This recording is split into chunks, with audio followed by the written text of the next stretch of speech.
1, 2, 3, 4. In this podcast, you will hear Knights of Vader. Knights of Vader includes, but is not limited to, talk of Star Wars, not ray guns.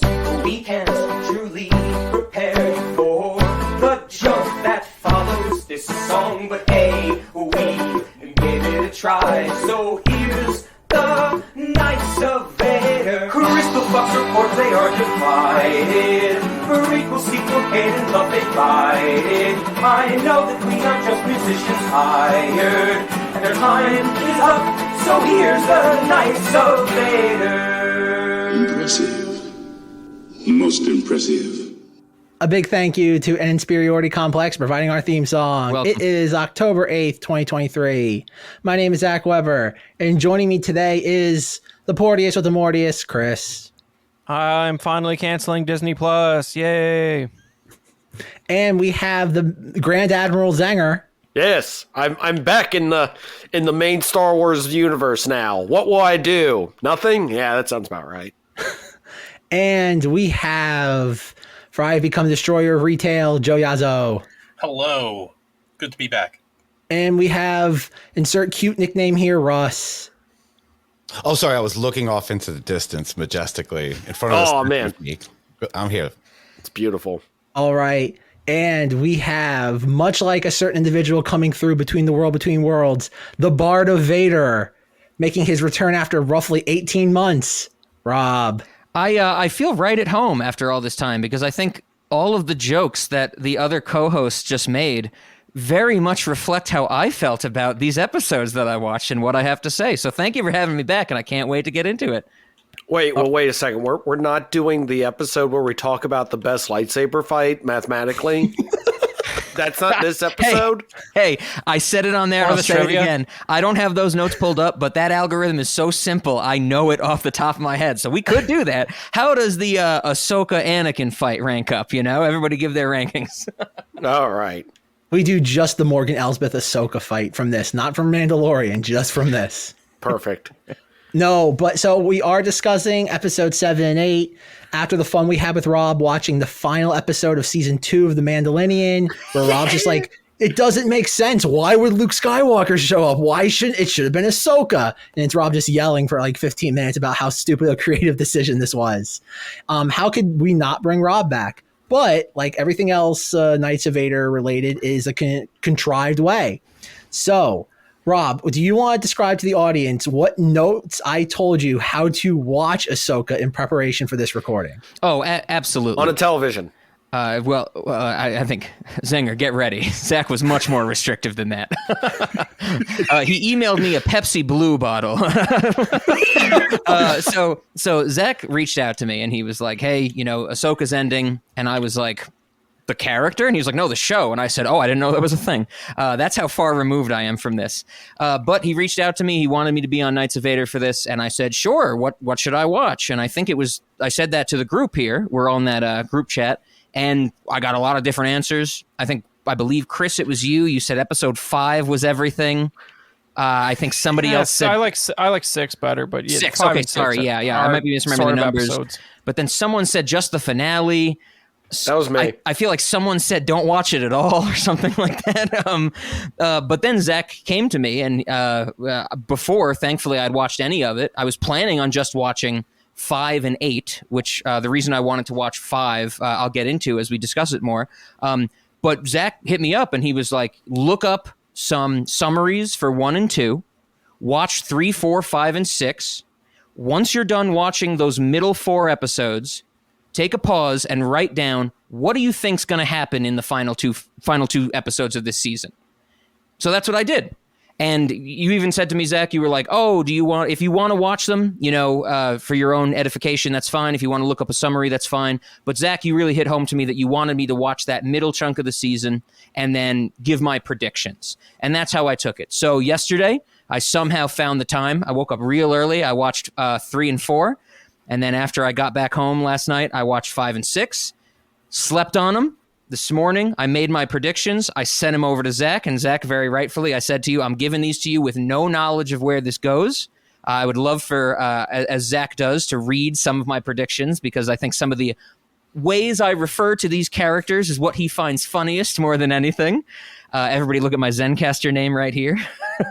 Blonde-haired lady. I did not watch. So, and I have to admit this. I know we're here, and I'm probably, making a mistake here, but this episode is going to be titled for Spotify and Podbean and all those things, Ahsoka episodes 7 and 8. Full disclosure, I did not watch episodes 7 and 8. I read the Wikipedia summaries. I would have watched a YouTube summary like I did for episodes 1 and 2, but the episode 1 and 2 summary I found was a nice, clean 10 minutes, 12 seconds. I could not find a summary for either episode 7 or episode 8 that was less than 20 minutes long. So I said, no, thank you. I have other things to do, like the dishes. And I read the Wikipedia summary. And I don't want to jump the gun too far, Zach. From the Wikipedia summary, some of my predictions were correct.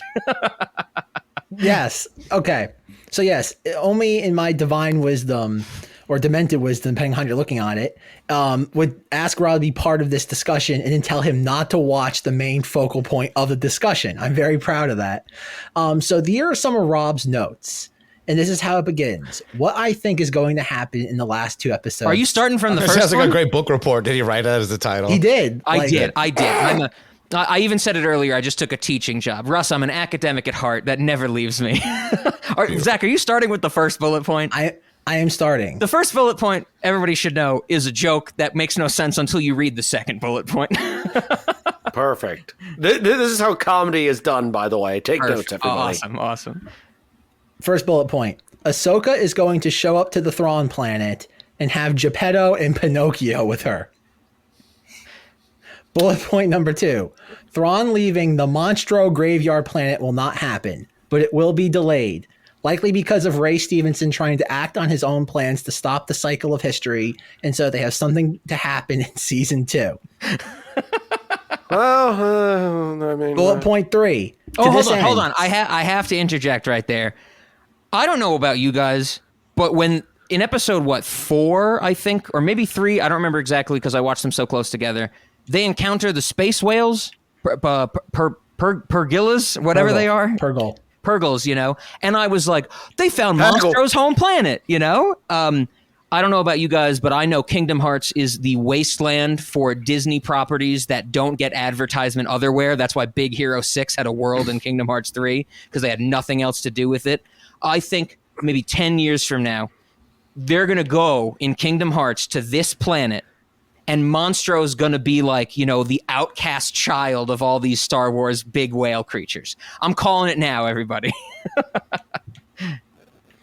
All right. To this end, Sabine will have to team up with Ray Stevenson and blonde-haired lady in order to do something against Thrawn and Morgan.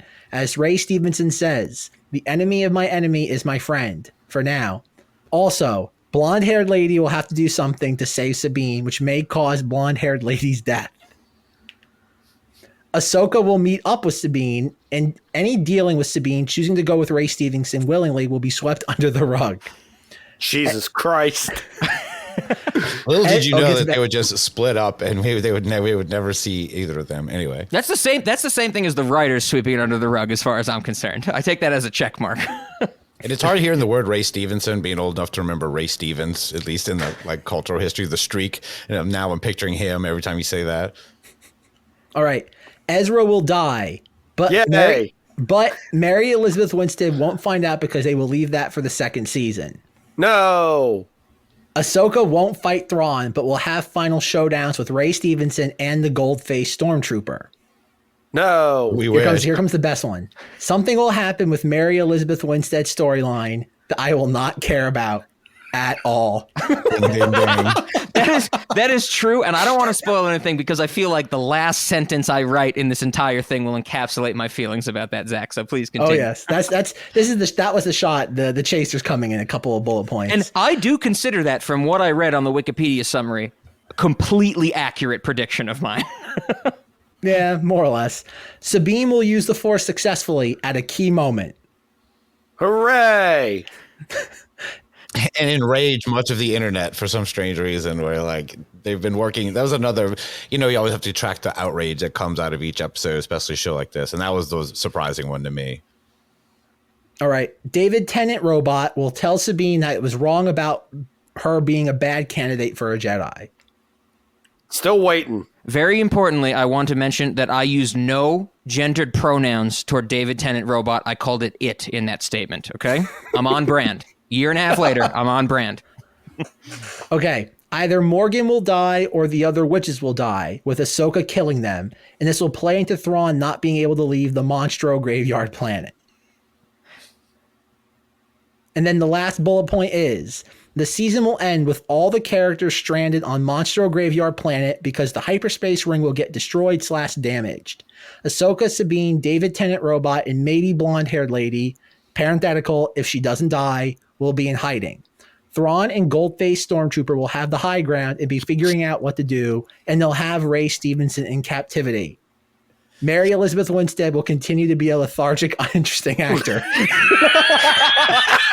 Thank you, everybody. I don't know if you want me here anymore. If you want me to leave so you can discuss it in full unbiased nature. But that was my take on what would happen in episodes 7 and 8. So I cannot wait to hear. Hold on. I cannot wait to hear what you guys have to say. The ring being destroyed is a fun concept because it becomes like Masters of the Universe there, where they've got the high ground, like Castle Grayskull or something. Or like he's like the Skeletor of the land, Thrawn, and he has all the good guys and the turtle people helping each other. Well, wait a second. I need to know an important question that we've seemed to have ignored. Rob, who did you think Murik was, or Merrick, or whatever the crap his dumb name is? What is the actual name? Or what? Where was that? It doesn't matter. Where was that character? Might as well be Skywalker. Where was that character referenced in what I watched? He's the one who's killed by Ahsoka and then like bleeds green gas and explodes into black. Oh, gas. the dude with the windmill lightsaber. Yes. Yeah. I literally I have notes on each episode that I did not send to Zach. One of my notes is literally, "Oh, this windmill lightsaber's pretty cool," and he's dead. Like I was channeling the "and it's gone" from South Park. I did not know what that was. The only reason that I know that, well, at least maybe I don't know this, from the summary that I watched for episodes 1 and 2, they called him an Inquisitor. Is that true? God dang it! This is amazing. Yeah. Here's the kicker, folks. This is how detached I am from this. I did not know what Inquisitors were until you guys made me play that horrible, horrible Fallen Order video game. Yeah. I thought he was cool, and then he died, and I was like, oh, I guess I shouldn't care about him. Like I like literally he came across to me as like most of the internet. You are correct. Yeah, they have this habit of being like, hey, there's this cool guy, check him out, and he's gone. But no, they got this Goldface guy now. He's the cool guy. Let's worry about him. Dang it, Russ, you have a point. He might do something. This guy might do something. Hold on. Wait, Captain Phasma's coming in the future. Does he have a windmill? She might one day do something as well. Dang, Russ, you have a very cogent point of we couldn't have two really cool, mysterious, masked characters. One of them had to die. I do want to highlight that as Zach read through all those notes, and Zach, I did not expect you were going to go through them that quickly. I thought we were going to meter them out, but that's fine. I wanted to make this point regardless, however you went through them. The way that Zach read that is not only exactly how I wrote it, it's not something I wrote just because Zach and I speak very similar language. All of the names I used for these characters, yes, very much. All of the names I used for these characters are the names I used for them in my notes while I was watching these 4 episodes. So Ray Stevenson was Ray Stevenson to me. Ahsoka was Ahsoka, even though I know it's Rosario Dawson. Zach has inundated me enough with, to check back 5 years earlier to the beginning of Cinemoddities where he made me learn who Ahsoka was. That's ingrained in me. I do not want it to be a slight, though. I call her blonde-haired lady. She's the apprentice of Ray Stevenson. Can anybody tell me what her actual character name was? Because I don't think I learned it in 4 episodes that I watched. Shin Hati. Okay, that's a stupid name. I'm going to stick with blonde-haired lady. What are you talking about? She's from a long line of hotties. Hey, I don't disagree with you there. Oh my God, Russ, you are on fire tonight. Here's the thing. I want to make sure everybody knows this, that the way that I write about these things is not when I use blonde-haired lady for her, or I use like Sabine for Sabine. This is just the way I think about them. It's not to detract from who they are as characters, because I don't know if this is a hot take. In the 4 episodes I watch, blonde-haired lady is my favorite character. And I'm like, I would watch an 8-episode series about her only. I loved Shinkati, what was her name? Whatever. Blonde-haired lady.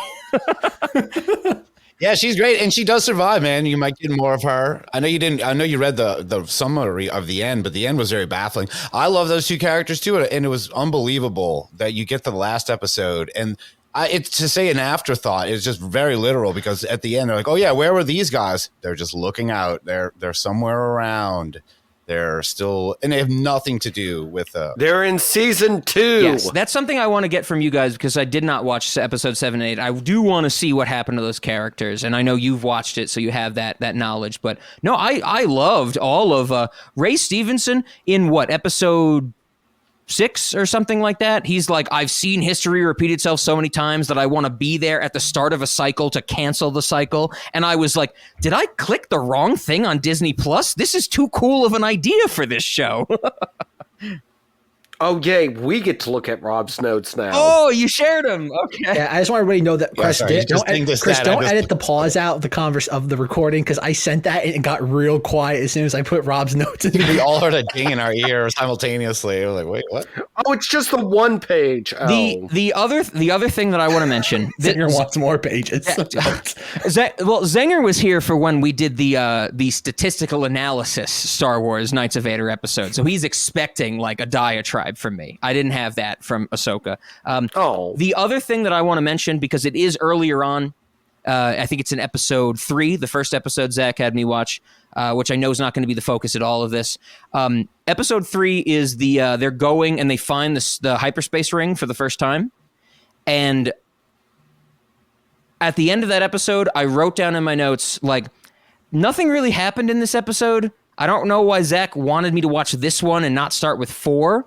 But I do have to say, Zack, I am so very thankful, because there is a moment where, I don't know, some characters are doing something in space, blah, blah, blah, whatever, and the character of Morgan says, "Prepare turbo lasers." I have not laughed as hard as I have at the line, taken very self-seriously, "Prepare turbo lasers." I have not laughed that hard in a long time. That's the Star Wars that I love, you know? Like, it's the stupidest thing I've ever heard, but man, they take it so seriously. It's like the anti-Taika Waititi, you know? It's like Taika Waititi can't take anything seriously, and Star Wars taking the stupidest thing in existence, turbo lasers. It's an Austin Powers joke. You did yourself a disservice by not watching episode 8 with Thrawn doing all of his tactical crap. Wait, well, I guess I missed that too. But do you know where he was sitting there and he's like, he was on point that entire episode. Like that's the Thrawn I like, is the one that was like sitting there and almost everything he had a plan within a plan within a plan to counter it.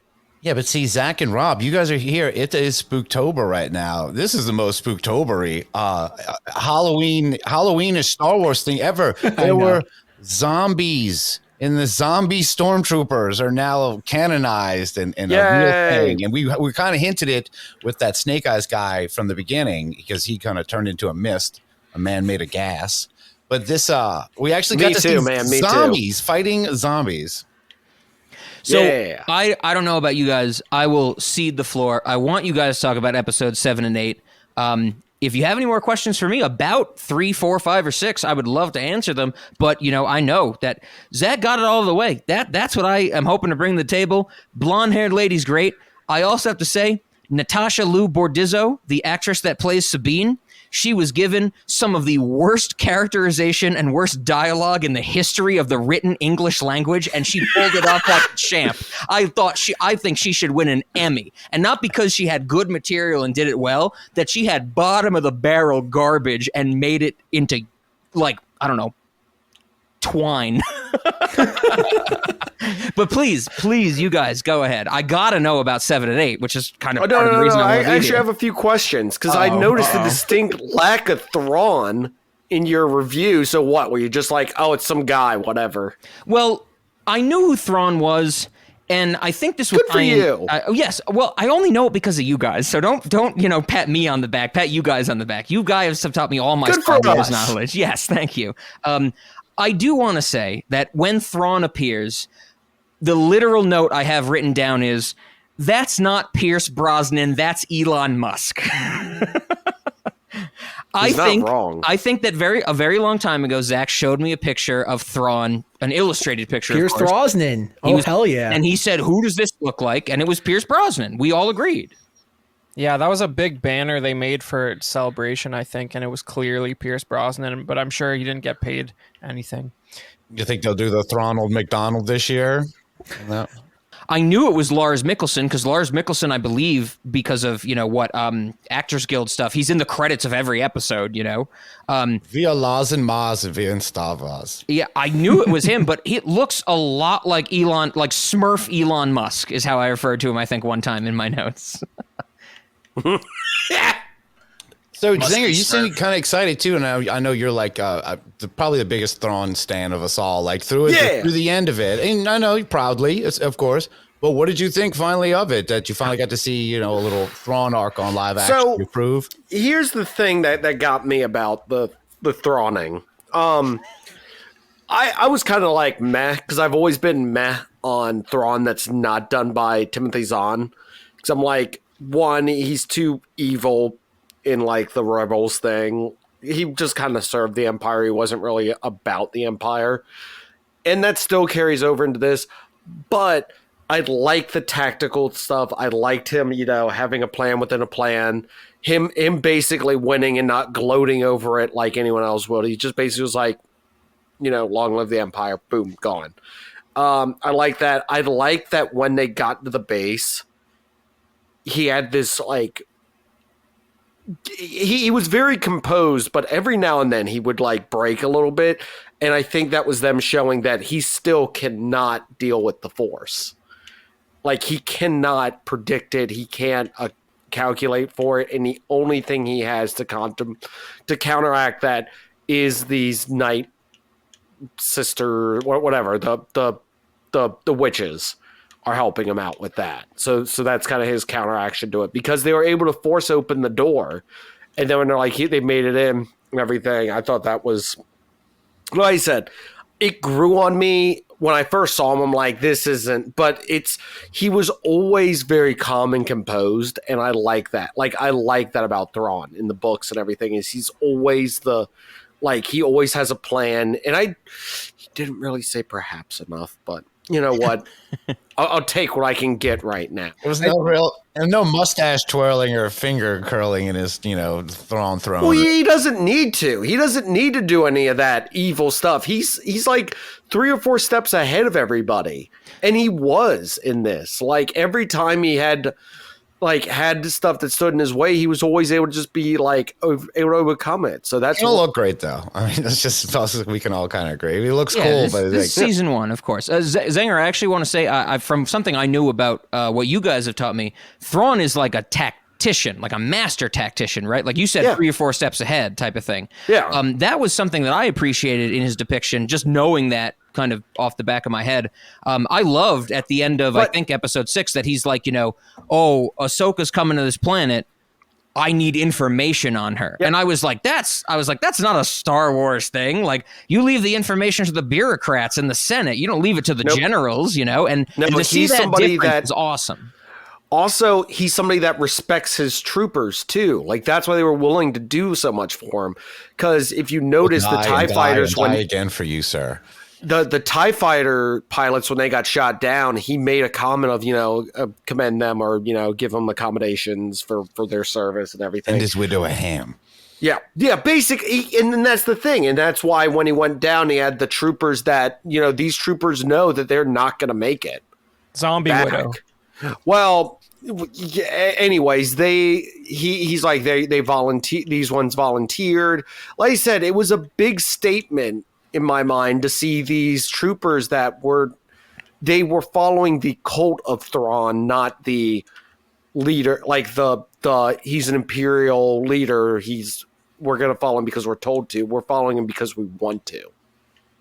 So. This sounds like a lot of stuff that I did not see. I did not get the sense that any of these troops were zombies at all. They had dilapidated armor and like damaged armor. I did not know that they were zombies. We didn't even gonna argue about that because that came in episode 8. So at the very end, there's a final. Can somebody? They're storming the castle, and then they kill a bunch of them, and then the witches get in a circle and do the witch dance, and they all get up. It's thriller time. Are you guys calling them witches for my benefit, for the audience? No, they are witches. Okay, yeah. Because I absolutely loved the line when they show up to the planet, like the Monstro Graveyard planet, because I don't know what it's called otherwise, and blonde-haired lady, my favorite character, goes, "More witches," and I'm like, where did this come from?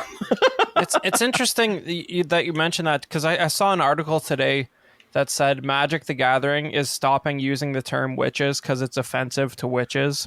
And I was like, well, at least Disney's not taking them as serious religion. That's good. Disney's going to have cartoon witches that get their heads cut off and their eyes turn black and make zombies. Chris, cauldrons and stuff. Yes. Chris, Ben and I would love to have you on an episode of a non-existent podcast where Ben rants about the state of Magic the Gathering because he yelled at me about that for like 2 hours yesterday. No, can I be on that too? I just want to yell back and be like, it's too expensive and stop doing these Ben crossovers. knows both of you guys, and he wants more people to yell about Magic the Gathering with. That's why I can't talk to him for 2 days out of the week because he yells at them for 8 hours. I think I spent $300 on Lord of the Rings Magic cards. Disgusting. Oh, okay. That's a rabbit hole. I won't even get into that. Okay. So, all right. So, what did we think of episode 7 and 8? Like, Chris, what thoughts on the conclusion of Ahsoka season 1? I could have stopped at 6, much like Rob. It was a bunch of tire spinning, a bunch of in the moment delightful but superfluous cameos. What's going on with the New Republic? Apparently one senator can just undermine the Supreme Chancellor. I don't really know what's going on. Everybody just shuts up once they realize Leia signed off on something. I don't understand how this government functions. It bothers me. And it's more bureaucratic than the Empire. It seems like it's so not weird. bureaucratic enough. The old Republic was like a real government, and this is a cartoon government. And there's one dissenting guy who's just like, shucks, that Hera Syndulla is always just doing whatever she wants. It's like, what is going on with this stuff? It's Scooby-Doo. I don't like it. And nothing happened. And Rob was kind of right that Thrawn never left the planet, because he only did in the last 5 seconds of the show, and now we're gonna have to wait years, if ever, to find out what happened. And it was very it's just anticlimactic. Doesn't even sum it up. Ahsoka's always just so pleased with herself. She just sits there and nods, smiles affirmatively no matter what just happened, and she's just like, yep, we just lost. Thrawn got back to the regular galaxy. We're just casually riding our space horses, having a great day. And it's just no sense of urgency. I don't know. I enjoyed 5 and 6, and 7 and 8 were just weird tire spinning. And yeah, you think a big event happened. Literally the only thing big that happens is, hey, he got away. It's nothing. Yeah, big letdown. Big setup for something we know is going to come for forever. It's do something now to make us care about later. And Ray Stevenson, dead, who passed away, his character's still alive, stranded on this planet along with blonde hair lady, and it's and they already used Jack Black in the other show, so he can't play Balin, because that would have probably worked out great. He's got a big beard. Ahsoka was so worried about Thrawn getting back that whole time, and then when he does, and she's stuck on Perilia with everyone else who would be a big help.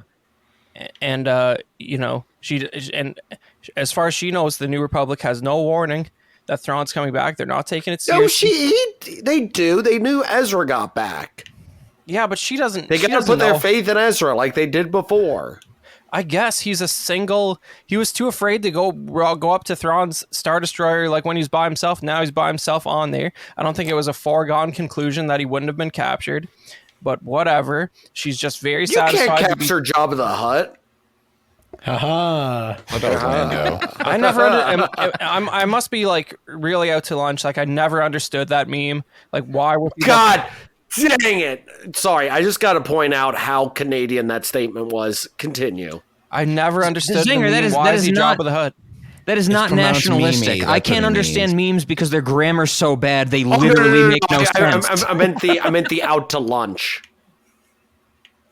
Like that is something as Americans, I guarantee you, none of us know what the crap. Yeah, that we just means. keep eating constantly. It was lunch. It was just we eat. I wanted to say something, Zenger, that I wouldn't have to edit out later. That's what I went with. All right. I love it though. I love it. You'll never hear that around here, but a Canadian, oh man, they will belt that out like a champ. Anyways, what were we talking about? Well, also, Chris, I want to mention you guys do not use my vernacular. Do not call her blonde-haired lady. Call her what she should be called. That was me being stupid and not following the show. Give her the credit. She's great. I wish I even knew the actor's name. We are adding blonde-haired lady to the lexicon of big whiskey. No, big Maximus Whiskey is... They're gonna meet one day too. Big whiskey meets blonde-haired lady. Ah, They're gonna face off. no. They're Jedis. They're about the same skill level. Yeah. Well, you know what's a positive thing about this show to me is that even the weird like the cult of Ahsoka that's out there that I see on Facebook, even they are not satisfied with how the series ended, and that's how you know that a positive change will be made, because they're not just accepting it as usual and just clapping like seals. They realize that this was a very unsatisfying ending. Well, Chris, I mean, of course, you guys cut me off. And Chris, edit me out as much as you want to, because I'm the weirdo here. You said in our group chat when it was like, what should I watch? Me, specifically, Rob. What should Rob watch for this recording? I think you said something like, don't watch the ending because there isn't one. Is that kind of what you're getting at here? Yeah, I mean, like this could have been 2 hours long, the whole show. Well, my question is do you guys agree that with what Chris is saying, that there is no ending, or that it is the modern TV ending of just loose threads to be picked up the next time the show starts? We're used to Star Wars where like big things are supposed to happen, and the galaxy is, I don't know, because we all are just are I guess not as accepting of the fact that this is just a TV show, and that a lot of this, and we should have learned by now, going through Obi-Wan and Boba Fett and all this other stuff. Yeah, haven't you had like 18 now, guys? TV it's not shows? As big. Isn't Moon Knight part of the Star Wars universe or something like that? Like I can't even keep up with them. I did.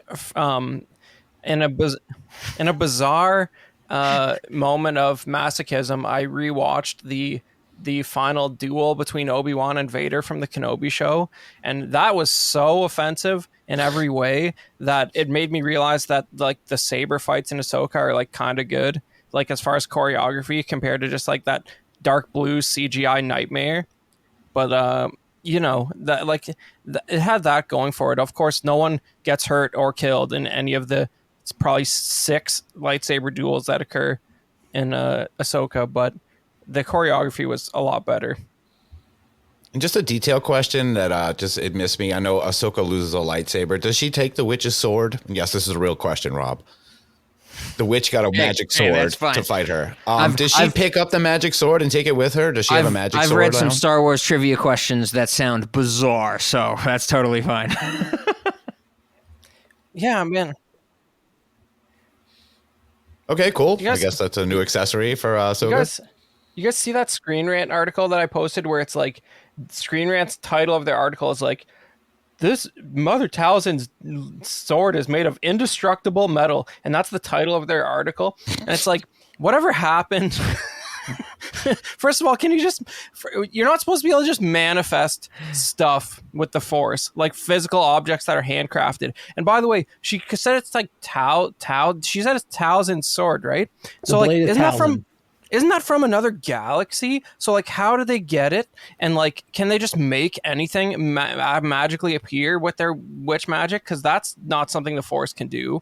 And not only that, but like indestructible metal. Like, do we not have like a cannon of any kind anymore? Like, whatever happened to like, cortosis vibroblades? Like, whatever happened to like caring about like an explanation for these things? Like, it's just indestructible metal. Thanks. I'm glad you're around to tell us this stuff, Screen Rant. Like, you're so relevant. Like, it's so great to have you like contributing to the discourse. Like, what was that? You can't just make stuff. Chris, I wanna highlight what you just said. Contribution to the discourse. That's something I wanted to bring to the table here, but I don't want to get to that now. I want you guys to talk about 7 and 8 because I want to talk a lot more about 5. But if you'll let me, but keep going 7 and 8. I know that's the point of this. Well, I want to know what everyone's opinion are on the troopers coming back to life. It's happened already in Clone Wars, so it's not that weird. They looked the same, where they just had like green trails coming out of their eyeballs, basically. It shows they weren't dead before that. Yeah, though, because they didn't have thing. the green eyes. Yep. Before they got resurrected, but then you have the Death Trooper, which has clearly been dead for a minute because he's I'm gonna argue that Death Troopers go through some weird ass crap to become what they are. I love how I kind of edited myself and kind of didn't, but they go through some weird stuff. So who's to say that that's not just a normal one, or one that's been heavily modified over, and hasn't gotten his booster shots or something. I don't know. Not confusing I'm checking at all. Screen Rant right now, and nothing is coming up so far. But I'm saying they're not because they do not have the distinctive green eyes. I just think that that's just some weird Death Trooper thing. Yeah, you never saw his eye. You do see their eye. You can see the glow through the helmet. Yeah, but that's just for the benefit of the mouth breathers. You wouldn't be able to see Whatever. that. I'm just saying it's some weird Death Trooper crap. Even though I did see some people posting that they were Purge Troopers, I'm like, the crap do you? How? Why? And when? I thought they called them Night Troopers in this. Hold on. I'm being serious. I think they call them because they every. But the ones at the end, the ones that they trooper. faced up against at the end, Russ. That were clearly the Death two- Troopers, and they were making Death Trooper noises. And there's people that claim that they were Purge Troopers. And I'm like, I do not get where you're getting that logic from. Yeah. Purge Troopers haven't been cool since the ones that appeared in Kenobi, which were just like weak sauce versions of the Jedi Fallen Order Purge Troopers. Like, wow, good job making one of those hot toys. The least exciting trooper of all time. Congratulations. I'm sure it sold very well. Oh boy! All right, for the record, I'll say Jesus. I rewatched I'm playing a episode 8 didgeridoo before we started somewhere. recording, and I kind of liked it more. Like, I think if you go into Star Wars without expecting it to be like a religious experience, it's somewhat enjoyable. Kind of a novel take as a fanatic, but rewatching it without the expectation of, oh, this is going to fundamentally alter the trajectory of my life, I ate it up. I thought it was fun. Like, I get it; it's a little bit anticlimactic. But I think you get everything you need to out of this. Like, there's some comments. Oh, I got that and more. Well, yes. Like, even the whole thing with Balin at the end. Clearly, Balin's like Peridia is the. Okay, Rob, this is the buckle in for a second. Remember from 3.5 years ago, we discussed the Mortis episodes of Clone Wars. Remember that? The father, the son, the daughter from like the Rise of Skywalker era. Oh, yes. The bird shows up. The bird shows up. Only for the reason that Anakin meets that woman, and I made the joke that she's like, "Don't touch me, I have a boyfriend." I remember that joke. Very fun. I thought you laughed really hard at that. That's why I remember it. But yes, Rob. So at the very end, the only scene we get of Balin in episode 8 is him standing on like a rock, formation that's been carved to look like the father, the son, the daughter. The daughter statue, or whatever you want to call it, formation's been destroyed. The one that, so she doesn't have a boyfriend anymore. And so clearly, He has a point. well, clearly, You do now, my lovey. He's there. Peridia, the planet, is what Anakin, Obi-Wan, and Ahsoka, the planet they're on in the Clone Wars episode. Okay. Really? Yes. So, Rob, you know one of my favorite tropes in entertainment. It's from Transformers 4, where Optimus Prime goes off to kill God. I know Zenger remembers this. I wish I didn't. As we've said on Cinemoddities multiple times, every movie should end with a character leaving to kill God. I can think of two others. Pick any movie, you know. So with that being said, Rob, the Ray Stevenson's character ends with him going off to kill Star Wars God. I'm all for that. I am too. It's just sad he's dead. The Ray Stevenson aspect of him going like, I keep seeing history repeat itself. I want to be here at the beginning of a cycle to actually institute change. I'm like, that's actually 2 layers of fascinating, where everything else I've seen in the show is first layer superficial. That's why I said, I was like, did I click on the wrong show when this was happening? I would love that.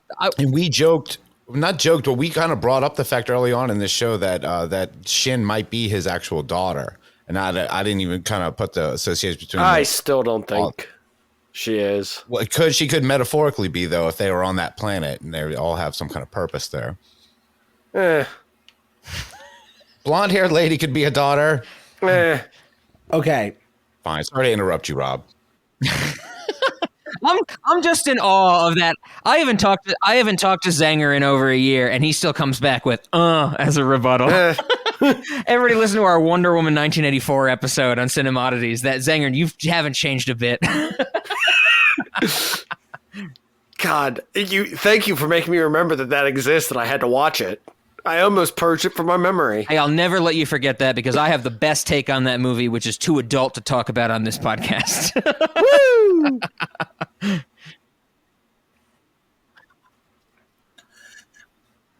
I'm so glad somebody brought it over to Joe, because Joe, you're the only one I haven't heard about. What do you think of my predictions and my thoughts on these things? So preface that. Let's talk about how great he is, and then whatever else you want to. No, you can tear me apart, Joe. I mean, Joe's been tearing me apart for years, I feel, but then go into your episode 7 and 8. What did I get right? You like the Monstro Graveyard thing, right? That was a cool take. That was a nice take on that. I like that. It was kind of catchy, and I might be using that when I talk about it with my daughter. Maybe she'll get it.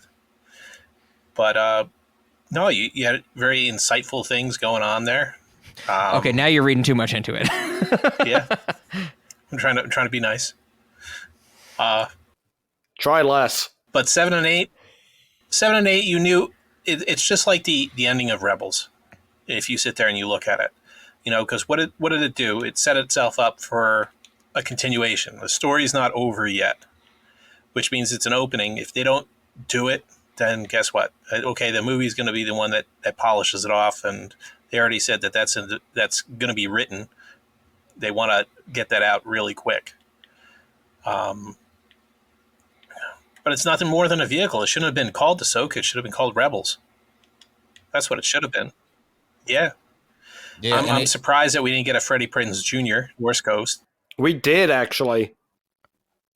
That would have been cool, especially him seeing his son once his son starts tapping into the Force, you think that he would show up, or maybe he came on the shuttle with Ezra afterwards, which would have been a nice thing. But, who's gonna ask Rob about Jason Syndulla? Nobody. Who's gonna cue me into what you mean by Freddie Prinze Jr.? Like, what are we talking about now? Oh my God. Freddie Prinze Jr. was Jason Syndulla's father in Rebels. The green-haired kid that sat there and was like, "They're in the ocean. I can hear them." He was the voice actor. I will not start to discuss that, because that's a whole different tangent, which you guys are not on yet, of course. So did it end how I wanted it? I don't think they had enough episodes for it to actually end. It was just a setup. They didn't even set it up to the other stuff that they've already put out. Like, you didn't see anything about Boba Fett. You didn't see anything about The Mandalorian. Nothing. I think if you're going to be sitting there and world building with this one show, that you should have a little bit more people. No, they did. They had that one captain guy that's everywhere and nowhere. Yeah, but that's a very... And gets 3 out of his 5 squad... No, 2 out of his 5 squad members killed. That's a very thin connective tissue for like a big universe that they want to do, is one guy that sits there in a in an X-wing going to sit there and do all Carson, that stuff? don't diss Carson. All right, You know, maybe you can. so I like your connection to Rebels, though, and you know, it did kind of end in a similar way. And I think it also goes to show that Filoni is way too attached to all these characters. He just barely put anyone in peril. Yeah, Kanan got killed a while ago, but think of it, there's no other Rebel character that he just is, you know, put the stakes up a little, Filoni. And I know I sound like I'm complaining a lot. I did like the show a lot. I just, maybe it's a good thing to want more and be let down by it, but whatever. But yeah, he's too scared to get any of these guys in any real trouble. Like, none of them are getting killed anytime soon. those are It takes away from it, man. It takes away from drama and motivation for these other folks. those are his babies. That's why he doesn't want anything bad to happen to him. As long as they're still alive, he could sit there and do with what he pleases. Those are his toys. No one else can play with them. He has a point. I want to bring up something that I think, Joe, what you just said contradicts what Chris said earlier, and I think I'm more on Chris's side. Joe, you just said that, you know, they didn't have enough time to do certain things, or something along those lines, you know. I think they had too much time. These episodes average out to 42 minutes each, and nothing happens in any single episode. I think, Chris, you said it before. I don't know if you were talking about the whole series or the season or the last two episodes. I think this could have been a movie. Like, when I was watching this, I said to Zack, you know, through Facebook message, our personal Facebook message, I was like, why are these episodes so long, you know? And as I'm watching them, I'm going, they really didn't do much in 40 minutes, you know? Well, one, the credits are 7 minutes long in each episode, which is baffling to me. But as they're going through them, I'm like, I can mention, or I can hit on the top 3 plot points that you could have told in an 11-minute episode, or maybe a 20-minute episode. I don't know how long Rebels was. Yeah. I think this episode was stretched too thin, and I think it was too superficial because it was stretched that thin. Yeah, well, this happens when the first piece of information the studio decides is how many episodes there will be. And yeah, it has been brought up a lot that this should have just been the sequel trilogy. Also, that you know, maybe this would have been a better way to approach it. You could have probably done a 3-movie set of this series. You know, the setup movie, the second movie is where we ended here, where you know, Thrawn gets to go away into a different galaxy in the third film about, you know, dealing with all that and having a big conflict. But, you know, this is what we get. This is not maybe what we had wanted, but I don't know. I think to that end, the favorite episodes of the episodes I watched was episode 4, because I felt like there were clear stakes established. You know, they're trying to fix their ship, but they're also trying to get the map. You know, they go out into the woods. They have a clear goal. They branch off, like characters are fighting, and then they all reconvene at the end. Like, it felt like a 3-act structure, where all the other episodes were just like, you know, let's take the base concept and stretch it to its limit. And, you know, I felt like a lot of the times at the end of watching these, I was like, why? Like, they could have got this done in the time it took them. Maybe here's the better way to say it. When I would watch the following episode, I would watch the recap, you know, because that's what starts on Disney Plus. And when I would watch the recap, I'd go, oh yeah, that was the entire story. Like, so if the recap works just as well, like the 2.5-minute recap works just as well as the 40-minute episode, shouldn't you be saying like, oh, we're losing some ground here, we're misusing our time here? Yeah, Filoni didn't have enough story for 8 episodes, or he wasn't authorized to like take the story past the ending of this point. And, you know, they said how many episodes he needed to have, and he made it fit for that. And, you know, this part of it, you know, the audience is part of the problem, because like when you get real short episodes of Kenobi or The Mandalorian, like there's some massive, you know, they make this stuff for the vocal minority on social media, basically, not realizing that 90% of their audience never writes anything on social media. So people complain about the duration. They're like, oh man, you're starving us here. That was only 20-minute episode. But, you know, if nothing happens, they can make it longer for you. Yeah, it was so short and it was so good. It should have been longer. It's like, well, maybe that might have been why you liked it so much. It's just settle down a little bit. And Joe, I don't want to throw you under the bus with that. I mean, I agreed with Chris in that sense. What made you think it was? I know you mentioned world building, and you guys are the more fanatics, you know, like you guys see Star Wars the way I see Adventure Time, where like I want more than 11 minutes an episode. You know, I can see the lore, and I treat Adventure Time like you guys treat Star Wars. What in this, Joe, gave you that sense of like, oh, they needed more time to world build or to flesh out thing? Like, what would you have like fleshed out more? Because I couldn't grasp onto anything that I wanted fleshed out more. Well, it's just Thrawn at the end. It comes by Dathomir, and that's it. Boom, end of story. You know, There's no ending, so there's put no more ending. episodes after that. But the thing is that they wasted a lot of time, so they couldn't do what they needed to do, and that's been the thing since they started these Disney Plus shows. You know, it's, you know, you could edit down. It's almost like they're just putting out there the rough cut, and they're not even worrying about editing these things, because when we get a box set, we'll edit them down to what you could do, and you could get a decent 2-hour episode out of them. And that's basically it. All they're doing is they're manufacturing content, and that's all they're doing.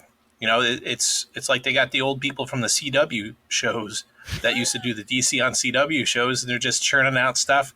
Then you can sit there and boil that thing down, and you can have like probably a nice 2-hour movie instead of having all the touchy-feely emotional crap, and you just deal with the stuff that people want to see.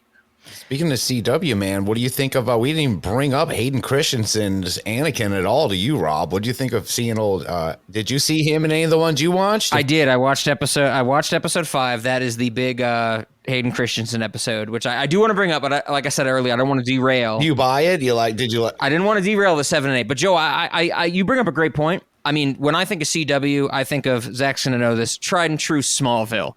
I've seen all of Smallville because my dad made me watch all of Smallville. That show is filler to the maximum.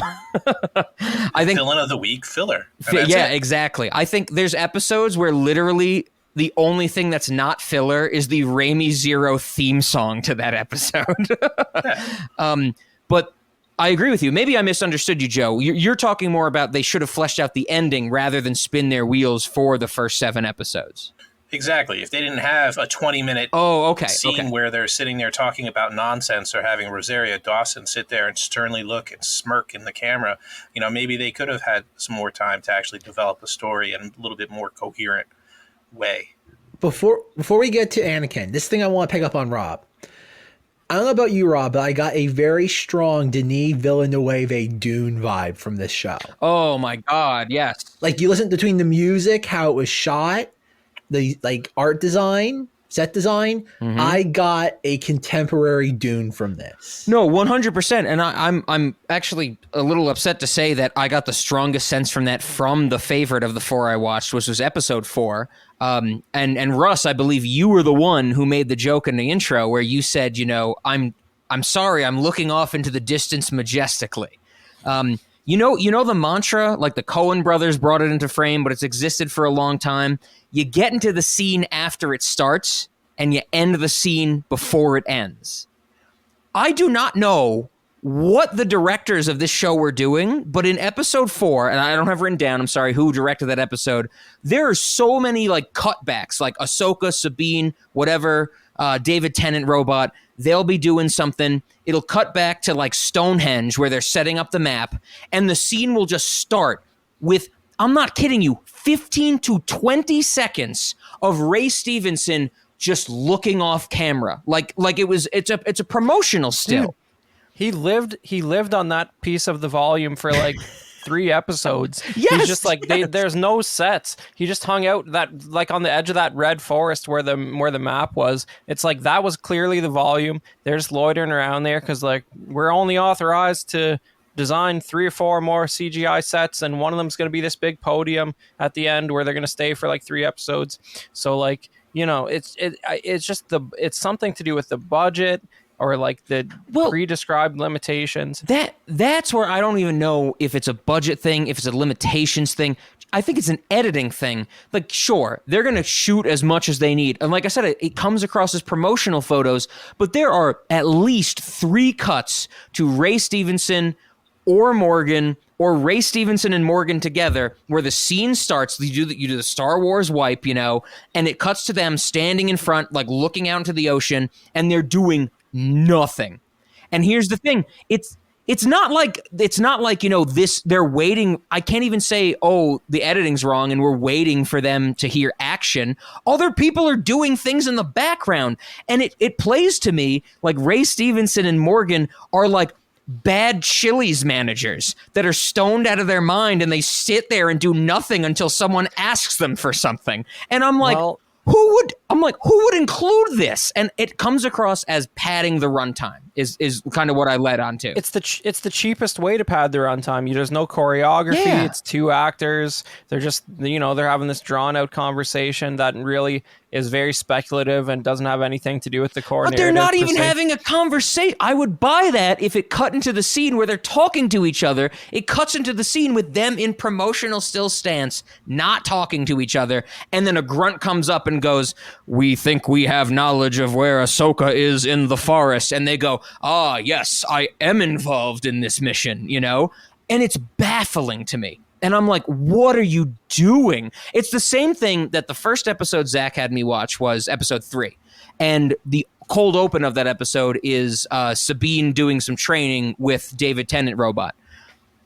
After David Tennant Robot and Sabine do their thing, it cuts to, Ahsoka going, "Oh, I'm going to put the visor on you and you have to see other than your eyes," which I'm fine with. I have no problem with that. I'm guessing it's a harken back to like Luke with the blaster little ball or whatever, like see without your eyes, use the Force. Henry Sugar, yeah. But throughout that entire sequence, it keeps cutting back to insert shots of a robot.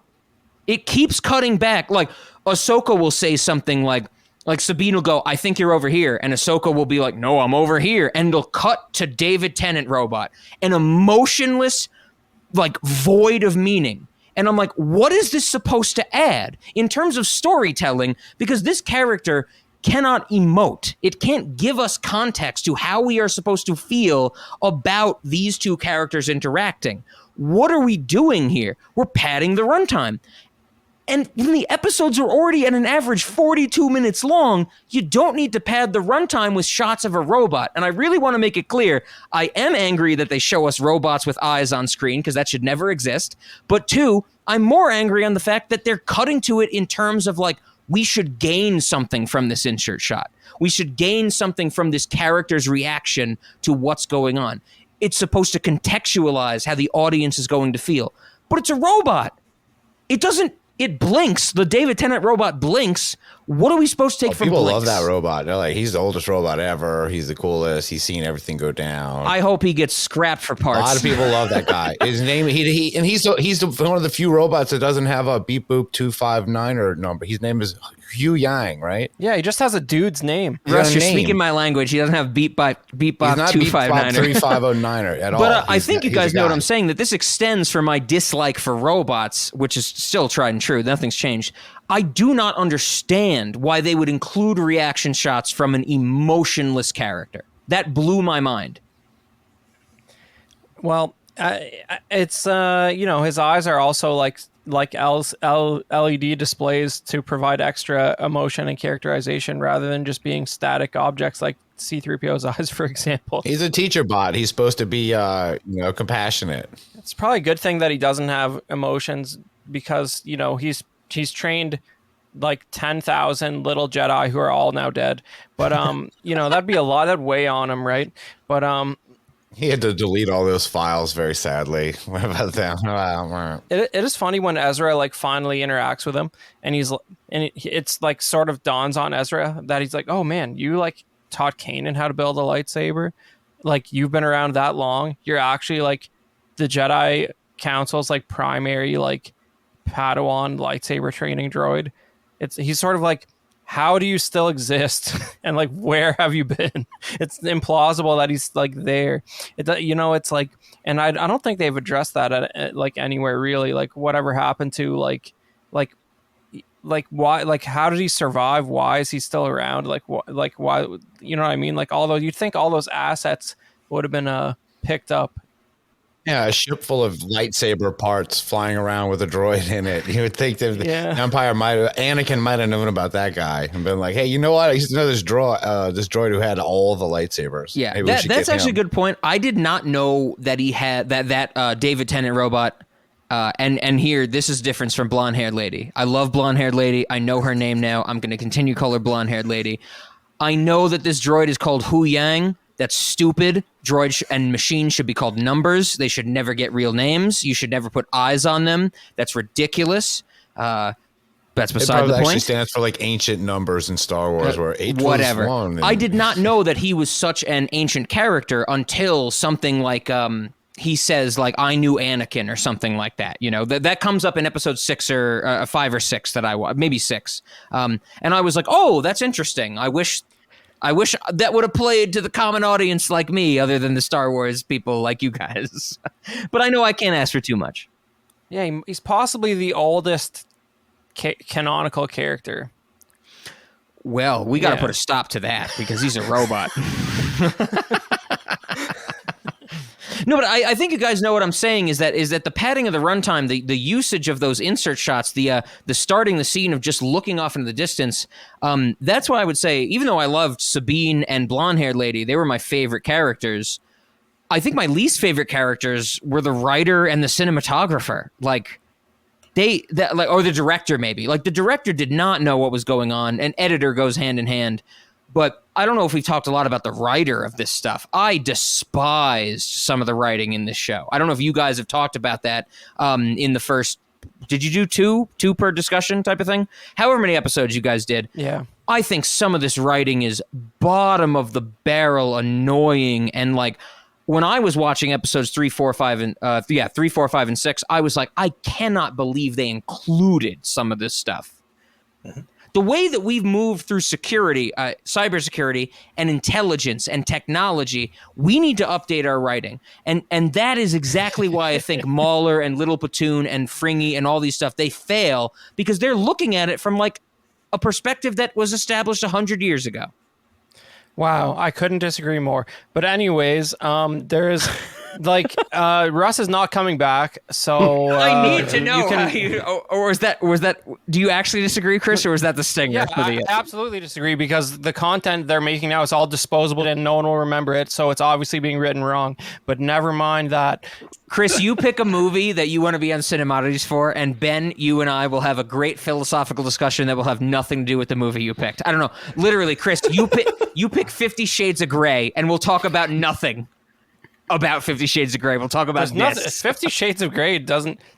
It's not the deepest thing in the world anyway. It's all good. That was just... Okay.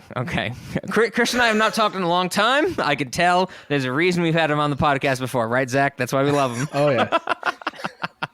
All right.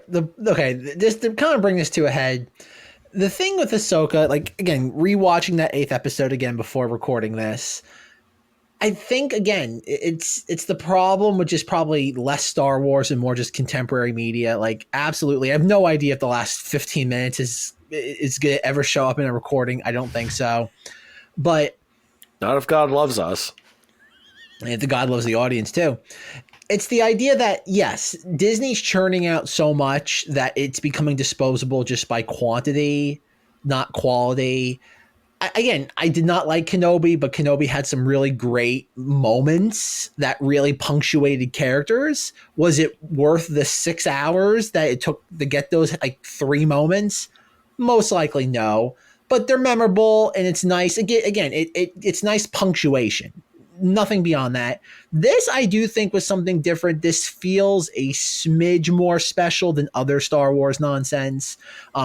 I look forward to rewatching this, not the first 2 episodes. I will most likely do the Rob thing of probably 4, 5, 6, 7, and 8. Don't skip 3. Prepare turbo lasers. Don't skip that. That's great. Zenger did make a great point that like there is a lot of Thrawn just like glaring like at like probably a blue coffee table in the void and being like rain hellfire.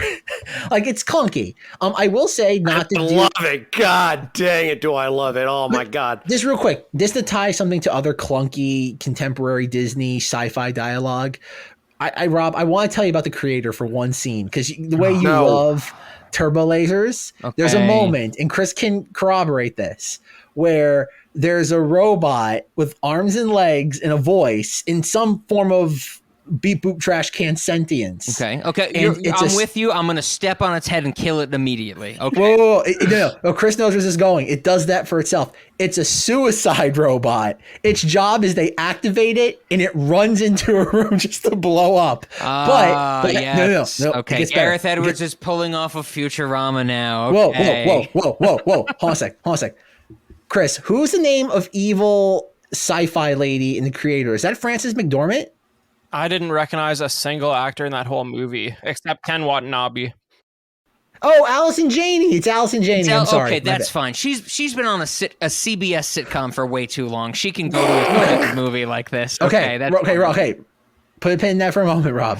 But going back to the suicide robot, there's two of them. It's the same like model, whatever. Just go with it.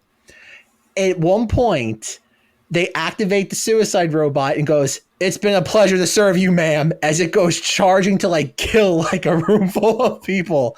And I audibly had to cover my face and go, as to stop the laughter of a suicide robot before it does its job to thank the person who just pushed a button on it. It's been a pleasure to serve. Zach, are you saying you covered your face in the theater in public? Yes. What? Why? I was laughing. Why? Let it out. Zach, we talked about this on, which has already come out, our There's Piranha decorum, 3D Rob, episode. that one must subscribe to. Own the comedy. Own the real comedy. I can tell you for a fact, when I saw Barbie on opening night, when Barbie is crying in the street and she says, she thinks I'm a fascist, but I don't even control the railways. I laughed as hard as I could, and nobody else in this 150 filled theater did. Own it, Zach. Don't cover your mouth. Own it. Come on. Yes. Anyway, though, tangent aside, the point being is that I think Ahsoka will have a better legacy than things like the Book of Boba Fett. Oh God, what was the other show that came out? Mandalorian season 3, like stuff that's disposable. Like we laugh at Moff Gideon and like mech Darth Maul armor. Secret Invasion is what you're thinking of. Let the record state that Zach did not include Andor in the disposable garbage Star Wars list. Yay! Because it's different. It's different. I still don't think it's proper Star Wars. Is it actually true that the subtitle of Andor is Andor : Diego Luna's paycheck? Is that actually true? Because nobody heard about that other than Diego Luna's family, right? He earned every penny, man. That was some real stuff. Good for him. Good for him. Yeah, they put it on film. He's come a long way since what? Amores Perros with Inarritu, doing naked scenes. Good for him. Good for him. Dude, that show was just him having like horribly rough time after horribly rough time. So he never escaped Inarritu. Okay, I see what it is. Anyway, though, I think Ahsoka still is what episode 7 should have been, as in Star Wars. Sprinkle in some Luke, Leia, and Han. It should have been what the sequel trilogy is. Thrawn is the villain that Star Wars needs to grow into, away from the evil space wizard archetype, which is what I've been saying for years. I look forward to whatever clunky way they clearly introduce the First Order in this new I don't story. think they're going to. They will. We already got season 3 with the Praetorian Guard. It's there. It's coming. Like it's a matter of just how long it takes the train to get to the station. You guys keep using the word clunky. Isn't there a syllable you're missing? Isn't the goal of this to say it's McClunky, right? Am I missing something? Where's Russ? Oh man, Russ had to go back to his plan at the wrong time. Am I digging too much of a hole for my unknowledge of Star Wars right now? I also love the fact that our audience will never see this, but I literally went on that whole diatribe for the entire time Joe was vaping. Like, he took the longest drag I've ever seen anybody take on a vape. And I'm sorry, Joe, if I'm grading on you that hard that he's vaping again. Okay. You guys need to mute me. I'm sorry, Joe. You're better than that. You owe this podcast better than that. I'm sorry I outed you. Yeah. No, like I said, I am content with Ahsoka. I should say, because Rob said before we started, when the group chat earlier today, he goes, basically, how much Lego talk is there going to be? And like that's the most patterns. condescending way to discourage Chris and I's like sub-religion within the Star Wars fanaticism that we hold. But I will say that after watching the whatever it was Tuesday episode, I did go out and get the UCS Venator, Chris. I drove to 3 different Lego stores to get that. For God's sake. Zach, how do you have the time? Like literally, you were telling me let's watch. Like you told me let's watch Ahsoka, and I was like, okay, I got to do it because it's Zack and it's the Knights of Vader. I got to make a big comeback. And I was like looking at my list, and I'm like, oh my God, I have 17 hours of content to watch, and I'm adding Ahsoka to this. Oh my God. Hey, all you guys better be acceptable. Zenger, we're talking about Lego. I'm in one of the weird positions. I have day off, so thankfully I have tomorrow off. And Peoples. Zenger. Yes, you. Chris, bleep out both and people. Let's bleep it all out. I don't know, Chris, how much you've listened to of the Cinemoddities where Zack has not been around, but I love to take anything Ben says and bleep out random words because it makes it 10,000 times funnier.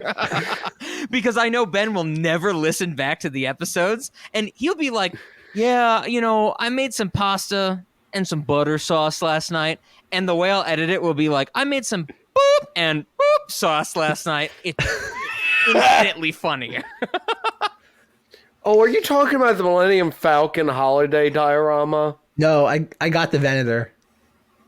What are you talking about? Okay, I'll stop. You guys take Lego. us out. I know you guys don't want to talk about Lego. As I said, I could go for hours. I got notes. So conclude this episode of Knights of Vader, Star Wars podcast. Check out the Facebook group to hear more from us. Tell Rob that Rob occasionally posts in the Facebook group. Oh, not in a long time, but every once in a while, maybe this will be my reintroduction to it for sure. Yeah, Knights of Vader on Facebook. Chris is on Instagram at KOV Podcast. Tell him how much you disliked Rob's thesis. If you like what you hear, please rate and review and subscribe to us on iTunes and give us a nice rating on the Spotify machine. Thank you to An Insperiority Complex providing our theme song. You're welcome. And when you're not listening to me and Rob on this podcast, you can join us for Monstober, not like Spooktober as Russ was erroneously calling it. Oh, I'm glad you brought that Inktober. up. I think, I don't know what Chris's editing schedule is like, but either when this comes out, the most recent episode will be The Mummy 2017 or the Texas Chainsaw Massacre. Is that right, Zach? It could be one or the other. Could be one or the other. Most likely. And it might not even be either of those, but hey, it's already out, so you can listen to it. I know for a fact you can listen to us talk Piranha 3D, Jerry O'Connell's greatest performance ever. And hey, if that doesn't intrigue you to listen to a movie podcast, I don't know what will. All right, Rob, we'll count that as your plug. Chris, what are you up to when you're not reveling in the insanity of Fat Bib Fortuna action figures? Like I've said before, Fat Bib Fortuna action figure is a monument to our collective sins and should be put on a high pedestal where all can see can I how interject bad and ask, is that what we're seeing right now in our video, Chris? Is that Fat Bib Fortuna? Yeah, look how fat he is on the card back. So here's my thing. You guys know, even though it might be years ago, I love Return of the Jedi. That's my favorite Star Wars movie. That's the one that even when I watch years later, I still love. Bib Fortuna gets fatter than that? Dude, he takes over Rob, the palace. you're aware of this. We did Mandalorian season 2 finale where the end is Boba Fett shooting him. Post-credit scene, right? Yes. Yeah, but you were mad he got about that. They made but look, they made a scene? They made an action figure about that post-credit scene? Not only that, but they gave you like the whole palace with the big chair that you could even put him in if you want to. How about this? I want to throw something out here, and I'm sorry to jump into both Zenger and Joe's final thoughts. If this episode of the podcast gets 100,000 likes, I will fly to Chris's place. I don't know where Chris lives. I know he lives in Canada somewhere. If this episode gets 100,000 likes, I will fly to where Chris is. Chris, I'll treat you to a good meal. I'll treat you to a king's meal. We'll have a good time. And even though, Chris, We've had our ups and downs over the past. You've seen me in the moments where I don't want to be seen. So here we go. We'll meet up together. We'll have a good time. And I will literally eat Fat Bib Fortuna's action figure. 100,000 likes or upvotes. I don't know how this gets done. But Chris, would you agree to that? Because Chris has to agree. I can't agree. I'll so agree to that because I have 2 Fat Bib Fortuna action figures. So that's fine. Okay, so it's on me. Okay, everybody. Yeah, like this also gives incentive. Like Chris, like pump this everywhere you can. If you want to prime this on Cinemoddities, Zach and I can talk. You know, if we get 100,000 updoots, upvotes, up pumps, whatever they're called on the internet these days, Smash that like button. I will eat this action figure on mic, and it will be the greatest thing to ever happen on YouTube. Okay, Mike. Here we go. Not only that, but now on Spotify you can give reviews of specific episodes, not just the show. So you can get it on Spotify. Okay, Chris, that's something we don't talk about because Cinemoddities has not had a good track record with that. Well, you can get on there and write how much you would love to see Rob eat the Fat Bib Fortuna and action Zenger, figure. you are also not allowed into this because I know that from our history, not recent, but our history, you go to a Mothman festival that increases the amount of Mothman sauces every year. I'm going to eat this dry. I don't need any Mothman sauces. I'm going to eat this dry. How about that? This is a long run goal. I actually hope this is a long-run goal. And, I don't want to have to do this in 2 months. I do not want to have to take PTO from my new job to say I'm going to Canada to eat an action figure. Oh, well, I would make an event about it. I would get someone who worked on the original Star Wars there to, like, sign a paper. Well, to, like, now you're selling me on it, man. Now you're talking about the best thing ever. Yeah, we'll get like the guy who invented the lightsaber to like witness you eating the Fat Bib Fortuna action figure. Well, now you're making me want to do it. Well, all that being said, I have to I know I interjected, and I have to say it though. Thank you for having me on again, Zach, Chris, Zenger, Joe, Russ, all of you guys. Mark, dare I say Zach? Mark, thank you. Russ got into some trouble and died on the way back to his home planet, so he can't be with us to end the episode. I would like to think he got swallowed by Monstro, dare I say. But do not let me take up any more of my time because for a fact, about 15 seconds ago, I just heard my neighbors bang against the wall, so I'm being too loud. So I will take it out from here. Thank you guys for having me. Zenger, put this out. Come on, Zenger, just interject, Zenger. If we get 20,000, what was yours? 10,000? I will be in deep conversation with Chris. Okay, so if we get 101,000, because I'm realizing I need to eat some plastic. But you know. So if we get 101,000, if we just get that one more like, I will personally go to Zach's house and smash his Star Destroyer. Zenger, you were wrong off the bat because he did not. 101,000 is 1,000 more than 100,000. You should have said 1,001, dude. The teaching job I just took is teaching ex-offenders to get their GED. I'm teaching them how to add. Do you need to teach me? To teach you how to add? Okay, Mr. Pow. Dude, I'm in the middle of playing, I'm still playing PowerPoint Simulator, so you know where my focus is. Anyways, find more from ZengThis at wherever you find ZengThis stuff. Joe, just shoot this podcast in the head. Just do the lightsaber to the Death Troopers temple right now. Every time I've had a bad take, Joe just smokes his vape, and I'm like, yeah, that's what most of my friends do when I have a bad take. So, Joe, I'm with you, man. I got you, Rob. But Chris, that is an awesome piece of hardware that you got showing there. I'm hoping that if he doesn't eat it, you should get it bronzed and put on a necklace so you can sit there and have some fun. And if we do get 100,000 likes or whatever it is for this episode, I'm curious, Rob, would you eat the package and the blister along with the figure? Honestly, I would rather eat the package than the figure. The package is cardboard that I have a chance at digesting. Well, would it be before or after? The plasticine figure is something that will destroy my intestines. Like, if I eat that, I would immediately need to go to a doctor and go, do you need to pump my stomach? Like, can my intestines handle this? And hey, it all depends too. Chris, where is this toy manufactured?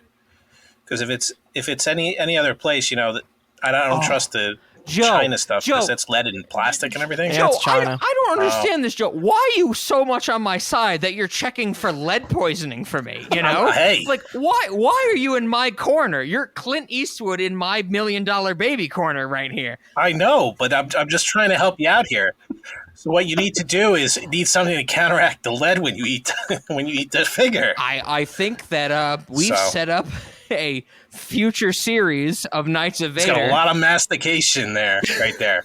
Chomping on that. A lot of grinding. And I was worried at one point in this discussion that it would not live up to the Mandalorian season 3 with the big whiskey term being coined.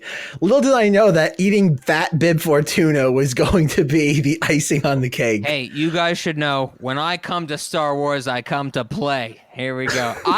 I'm actually glad that as I started this discussion, I was very timid and I was like, I don't want to step on your toes.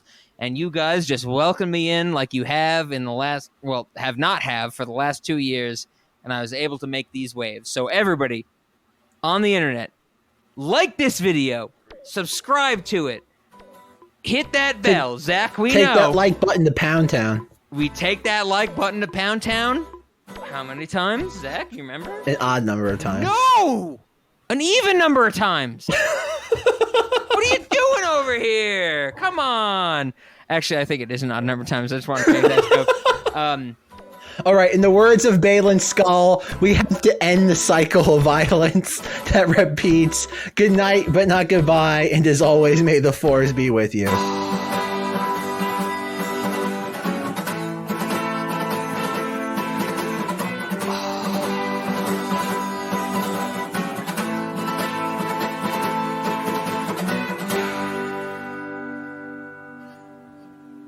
I have to say at the end of this episode, and I hope you include this, Chris, Zenger is completely devoid of his screen.